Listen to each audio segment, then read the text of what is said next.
চোখের জবটা আস্তে আস্তে শোনা যাচ্ছে, কখনো কখনো বাবা জব করে যাচ্ছে ভাবা আবেশে। এই যে জব করছে তখন বুঝতে হয় যে তারা কখনো নিদ্রা যায় না, তাদের কখনো শয়ন নাই, সদাই সর্বক্ষণ হরিনাম জপ করছে। এবার যদি বলে বাবা আপনি তো রাত্রিবেলা কত কথা বললেন, কার সঙ্গে জানেন? বলে আমি তো জানি না। দেখুন, আত্মা পরমাত্মা একসঙ্গে মিলিত হয়ে যায় ওই সময়, ওই জন্য তখন আর তার ভেদাভেদে জ্ঞান থাকে না, সদাই সর্বক্ষণ হরি নামে লিপ্ত হয়ে যায়। প্রেম সে বলো এই কারণে তার এতটাই প্রেম হয়ে যায়। এই জন্য বোঝা যায় সাধুদের কখনো নিদ্রা নাই, ঘুম নাই, আহার নাই, নিদ্রা নাই, কি রোদ কি বর্ষা, এই জ্ঞান নাই। কেন? ভগবানের চরণে স্মরণ করেছি, তার আবার ভালো মন্দ কি আছে? যা ভালো মন্দ তো আমার গোবিন্দ চরণে অর্পণ করে রেখেছি, তিনি যা ভালো বুঝবে তাই তো করবে। এই জন্য সাধুকে যদি বলা হয় বাবা কেমন আছেন, বলে রাধারানী গোবিন্দ যেমন রেখেছে তেমন আছি। তিনি কিন্তু একবারও বলে না বাবা হ্যাঁ বাবা আমি খুব ভালো আছি। কেন বলেন তো? তার জানা নাই আমি ভালো থাকবো কিনা, আমার জানা নাই, কিন্তু গোবিন্দ তো জানে আমার কথা আমি কেমন থাকবো, তাই তার কথা উপদেশ করি। তিনি যেমন পুকারে রাখবে তেমন পুকারে আমি থাকবো। যদি গোবিন্দ ভালো রাখে তাহলেই তো ভালো থাকবো।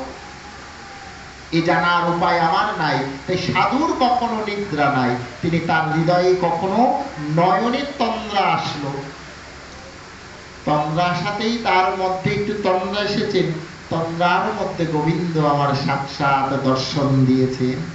মাধব আমি তোমার নিকটে এসেছি, আর তুমি যে দুগ্ধ পান করেছো না, যার দুগ্ধ পান করে যার প্রশংসা করছো, সে প্রশংসা কে করেছে জানো?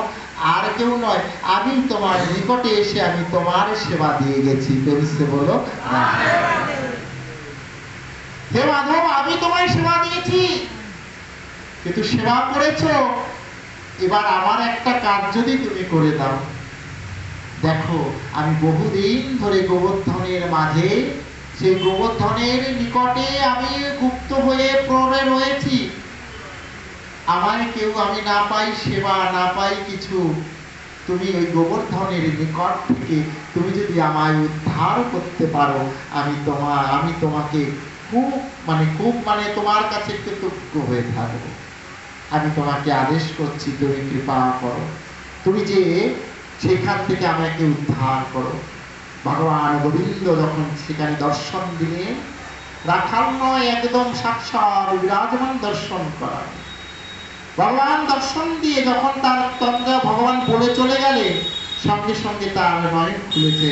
হায় হায় আমি কি দেখলাম!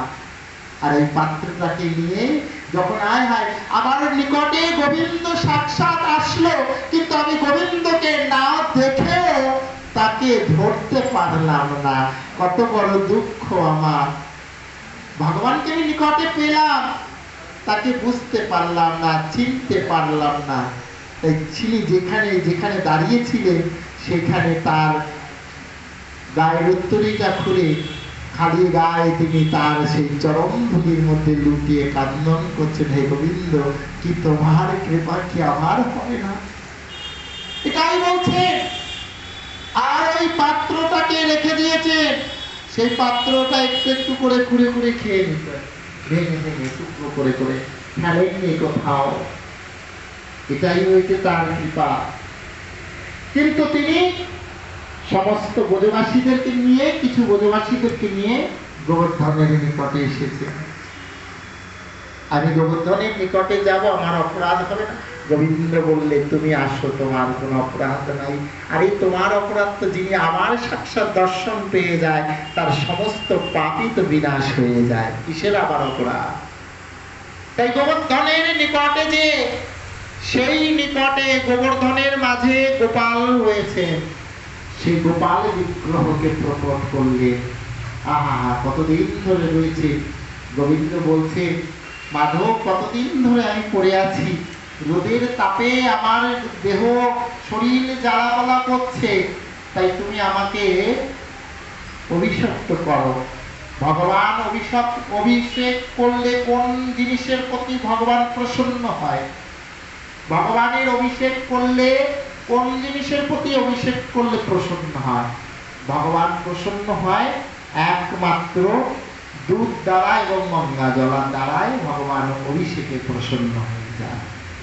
এই জন্য ঘরে যদি গোবিন্দর যদি অর্চন করেন, যখন আপনারা ভগবানের অভিষেক করবেন, তার মধ্যে দুধ, কাঁচা দুধ আর হলো গঙ্গার জল অবশ্যই রাখবেন।